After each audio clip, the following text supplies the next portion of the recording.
this is Paul Mackey with the One Idjit's Thoughts on podcast. We recently got our taxes done in the nick of time. I also had some additional paperwork that was in a to-do pile that is now categorized as have done. As you might have noticed, I also got a couple episodes out last week. I've been making podcast content of one kind or another for almost 20 years, but this week I'm going to be doing live radio for the first time, and with my next release, I'll try to remember to let you know how that went. Today, however, is another episode of the Rockford Files, Season 1, Episode 14, Aura Lee Farewell, originally aired January 3rd, 1975. A brief summary. We see a man pick up a hitchhiking woman and flirt, wine, and dine and have an implied couple hours in a motel room. She introduced herself as Aura Lee. Afterwards, a drunken man stumbles into traffic and the man from the tryst hits him with the car. He has her hide while he gets someone to wait with the victim, and then they go to report the accident at Oscar's restaurant. He explains he's married, and she needs to go on her way, then calls in the accident, saying he is State Senator Evan Murdoch. Sarah Butler from the pilot movie meets with Rockford at her store, greatly expanded from a single storefront bikini shop to a 2 floors all-apparel store, apparently. Sarah pays Rockford the rest of the money she owes from the pilot, but wants to hire him again.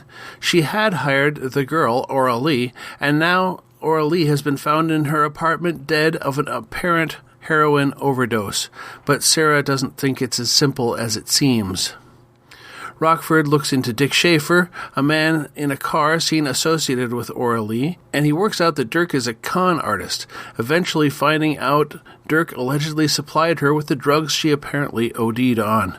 Then they work out that a news clipping about a rock band in Aura Lee's matchbook collection might actually be there for an obituary on the back.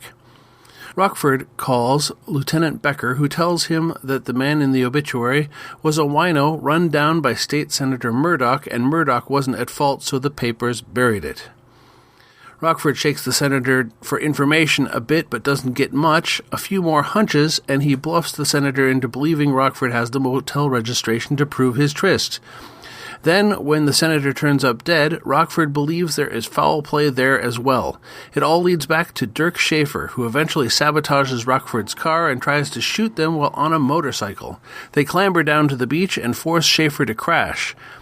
There is an epilogue that says that Schaefer is going to live, but is also going to jail. Oh, and Sarah can't page him. Again. This is Jim Rockford. At the tone, leave your name and message. I'll get back to you. Mr. Rockford, you don't know me, but I'd like to hire you. Could you call me at... My name is, Never mind, forget it. Who is? Curiously enough, they brought back both Lindsay Wagner and Bill Mumy from the pilot to this episode. Though Bill Mumy was not playing Sarah Butler's brother anymore, but a tipster artist named Trask. They must have particularly liked the Sarah Butler character, though, as they wanted to feature Lindsay Wagner in recurring appearances. Obviously, this did not happen, as a few months after this episode aired, the Bionic Woman episodes of $6 Million Man aired in March. ABC took the Bionic Woman to series as a mid-season replacement in January of 1976. Dirk Schaefer, the primary villain of the episode, was played by Greg Malavi. Greg began his career in the early 1960s in a series of character roles on TV shows like Gomer Pyle USMC, Combat, The Fugitive, Idjit, and Mission Impossible. He had a small part in the movie Bob and Carol and Ted and Alice, and continued in character roles on TV into the 1970s. The Mary Tyler Moore Show, The Mod Squad, Hawaii Five-0, All in the Family, this episode of Rockford, and more. He starred as Tom Hartman, Mary Hartman's husband, on the soap spoof Mary Hartman for 325 episodes, and reprised the role post-divorce in Forever Fernwood for 130 more episodes. In the 80s, his TV work resumed on shows like Different Strokes, Heart to Heart, Cagney and Lacey, episode 3 of some show called Whiz Kids, Automan, Highway to Heaven, LA Law, Charles in Charge, and more. There were more in the 90s and 2000s, but this list is getting kind of long. He played Grandpa Shay in several episodes of iCarly and reprised that role in the Paramount Plus reboot of iCarly as well, which is his most recent IMDb credit. Totally 70s category. Well, I'm not sure how often guys ever picked up attractive hitchhikers and had one-night stands, but I'd say that happens a lot less these days, so I guess we're using that for the totally 70s category this time. Artifactoids. Rockford says he doesn't know Dick Stockton from a box of Post Toasties. Long ago, in that magical land of Battle Creek, Michigan, Charles W. Post looked at what W.K. Kellogg accomplished selling granola and cornflakes and put away his failed suspenders sales business.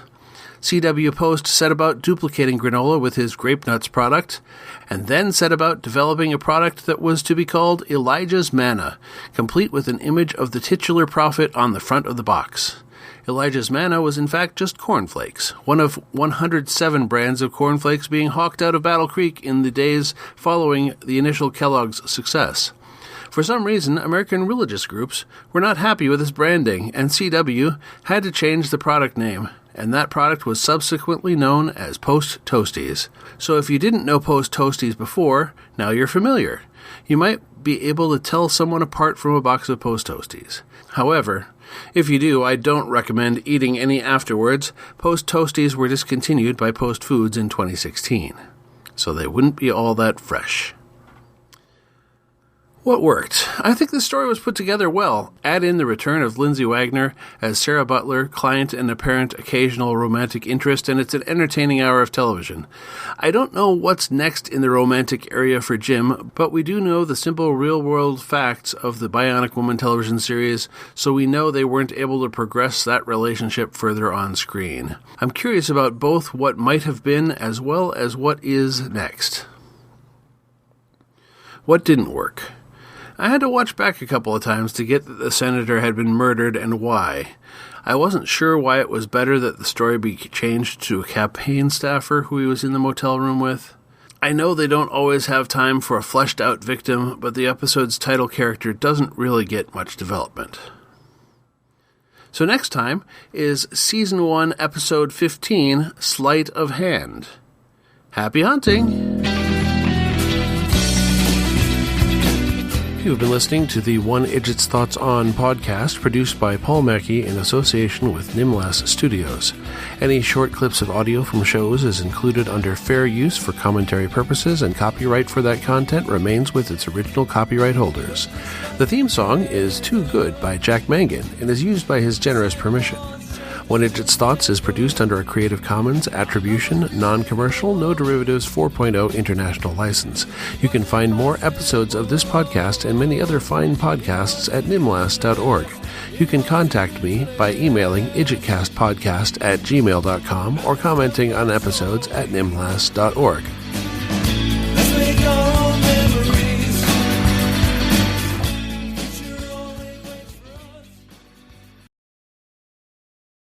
The crust cut off. What are you, 5 years old? Oh, authentic, you say?